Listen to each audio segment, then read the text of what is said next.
Bienvenue dans cette nouvelle vidéo de la série 10 minutes théologiques. Elle a pour titre Le Saint-Esprit conduit à Christ. Dans sa lettre aux Colossiens, l'apôtre Paul souligne que nous avons tout pleinement en Christ. Dans sa première épître aux Corinthiens, il dit encore que personne ne peut poser d'autre fondement pour édifier l'Église que celui qui a été posé, savoir Jésus-Christ. Comme l'indique son nom, le centre du christianisme se trouve en Christ. Sans Jésus-Christ, la foi chrétienne n'a pas de sens. Mais dans la foi chrétienne, le Saint-Esprit est tout aussi fondamental. Si l'Esprit de Dieu n'était pas actif et à l'œuvre en nous, la vie chrétienne n'aurait pas de force. Comment comprendre ce rapport entre Jésus-Christ et le Saint-Esprit ? Une des meilleures façons de saisir ce rapport est de dire que l'Esprit nous conduit au Christ. Cela se voit dans deux domaines en particulier. Premièrement, l'Esprit nous conduit au Christ au moment de notre conversion. On pourrait être tenté de penser que l'Esprit ne commence son travail qu'une fois la conversion derrière nous. On vient au Christ, on lui donne notre vie, puis une fois qu'on a fait cela, l'Esprit vient faire sa demeure en nous et il commence à changer nos vies. C'est vrai que, d'une certaine façon, le don de l'Esprit est bien la conséquence de la repentance et de la foi. On voit cela dans plusieurs textes de la Bible.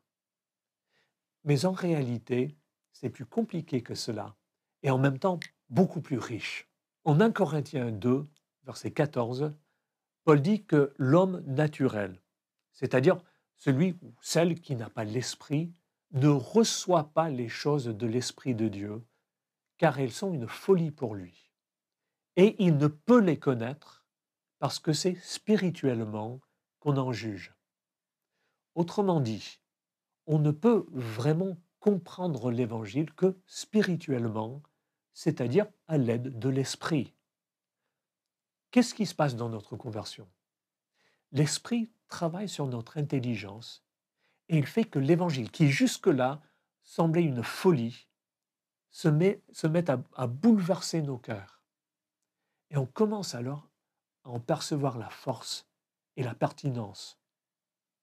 Un peu plus loin, dans cette même épître, Paul dit encore au chapitre 12 et au verset 3 que nul ne peut dire Jésus est Seigneur si ce n'est par l'Esprit. Évidemment, il ne s'agit pas de dire du bout des lèvres Jésus est Seigneur. Non, Paul parle de cet élan du cœur qui nous conduit à reconnaître Jésus-Christ comme notre Seigneur, c'est-à-dire comme notre Maître. Or, cette confession n'est possible, dit Paul, que parce que l'Esprit est déjà à l'œuvre dans nos vies. Entre parenthèses, cela devrait être un encouragement énorme dans notre évangélisation.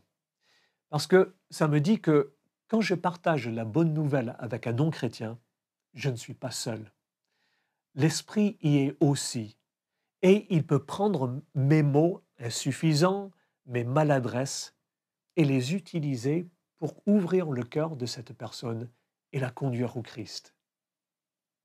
Puis, deuxièmement, l'Esprit nous conduit au Christ dans ce qu'on appelle la sanctification.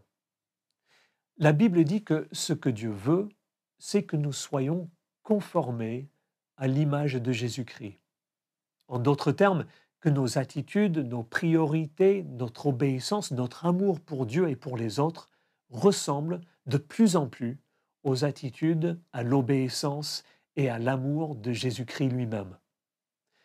Quand les autres nous regardent, ils devraient voir quelque chose de Jésus-Christ en nous. Ceci dit, dans cette conformité au Christ, il ne s'agit pas tant d'imiter le Christ que d'être transformé en son image. Et ça, c'est l'œuvre de l'Esprit. Paul donne cette image un peu surprenante en 2 Corinthiens 3, verset 18, d'un miroir que nous contemplons. Le miroir, c'est Jésus-Christ tel que nous le voyons dans la Bible. En regardant dans ce miroir, ce que nous voyons, ce n'est pas nous-mêmes, c'est Dieu qui fait briller sa gloire à travers le Christ. Voici ce que dit Paul. Nous tous, nous contemplons en Christ comme dans un miroir la gloire du Seigneur. Ainsi, en contemplant ce miroir, nous sommes transformés pour être semblables au Seigneur et nous passons d'une gloire à une gloire plus grande encore. Voilà en effet ce que réalise le Seigneur, qui est l'Esprit. Vous voyez, au fur et à mesure que nous faisons du Christ, de son enseignement, de sa justice, de son amour pour nous, au fur et à mesure que nous faisons du Christ l'objet de nos pensées et de nos prières, l'Esprit prend cette contemplation et il l'utilise pour nous transformer en l'image de celui que nous contemplons. Comme le précise Paul, voilà ce que réalise le Seigneur, qui est l'Esprit. On voit quelque chose d'analogue dans la vie de tous les jours, n'est-ce pas? Quand quelqu'un est passionné par une vedette ou un personnage important, ça peut être un chanteur, un footballeur ou autre, il se met parfois à s'habiller comme lui, à mimer ses gestes et parfois même à imiter sa voix. Il veut être comme lui. Plus il passe du temps à réfléchir sur ce personnage qui le fascine, plus son attention est fixée sur lui et plus il devient comme lui. Il en est de même dans notre relation avec le Christ. Mais en plus de ce désir d'imitation, l'Esprit lui-même est à l'œuvre pour transformer nos cœurs et nos attitudes pour que ce qui est vrai en Christ devienne de plus en plus vrai en nous. Dans notre sanctification comme dans notre conversion, l'Esprit nous conduit au Christ. Tout cela montre que ce que l'Esprit fait dans nos vies est inséparable de ce que Dieu a fait en Christ. En réalité, d'après la Bible, le Saint-Esprit ne vient pas pour faire une œuvre qui lui serait propre et qui nous ferait oublier celle du Christ. Au contraire, l'Esprit vient nous faire découvrir toutes les richesses qui sont dans le Christ Jésus. Dans l'évangile de Jean, au chapitre 16 et au verset 13 et 14, Jésus dit ceci à ses disciples. L'Esprit qui révèle la vérité vous conduira dans la vérité tout entière. Il ne parlera pas de lui-même, mais il dira tout ce qu'il aura entendu et il vous annoncera ce qui doit arriver. Il manifestera ma gloire, car il recevra de ce qui est à moi et vous l'annoncera. L'action de l'Esprit est capitale dans la vie chrétienne, mais cette action est discrète. Elle est orientée tout entière vers le Christ et sa gloire.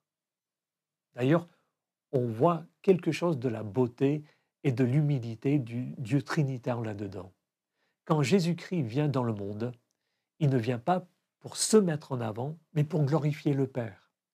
Quand l'Esprit vient, il ne vient pas pour attirer l'attention sur lui, il vient pour attirer les regards sur Jésus-Christ. Il y a quelque chose de remarquable là. Dans les relations qui animent le cœur de Dieu lui-même, du Dieu Père, Fils et Saint-Esprit, la logique n'est pas de se mettre en avant, mais de glorifier l'autre. Une dernière précision. L'Esprit Saint est aussi celui qui a inspiré la Bible. Il y a là une vérité importante pour notre vie chrétienne, car l'Esprit, qui est l'Esprit de Dieu et l'Esprit de vérité, ne se contredit pas. Et ça veut dire que lorsque l'Esprit touche nos vies, il le fait en nous conduisant au Christ, mais il le fait aussi en conformité avec cette parole dont il est lui-même l'auteur ultime. Cela nous aide énormément à savoir ce qui vient de l'Esprit et ce qui ne vient pas de lui.